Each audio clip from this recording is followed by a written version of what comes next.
কুকর্মের ফলের সাজা রায়বাড়ির সকলকে ভোগ করতে হবে। দত্তবাড়ির বউ, দত্তবাড়ির কোনো একজনের ভুলের সাজা যদি সবাইকে ভোগ করতে হয়, তাহলে রায়বাড়ির ক্ষেত্রেও একই জিনিস হবে।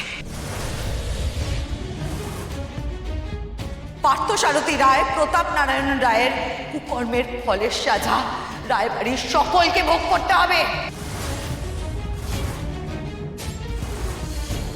আর রানী, সে কোন বাড়ির লোক রত্না? সেই সিদ্ধান্ত তো তাকেই নিতে হবে। দত্তবাড়ির দরজা সব সময় তার জন্য খোলা আছে, কিন্তু সে যদি নিজে ইচ্ছে করে তার খুনি স্বামীর পরিচয়ে বেঁচে থাকতে চায়, তাহলে সেই একই ভুলের সাজা তাকেও ভোগ করতে হবে। আজই ডাউনলোড করুন আর এনজয় করুন আপনার পছন্দের শো।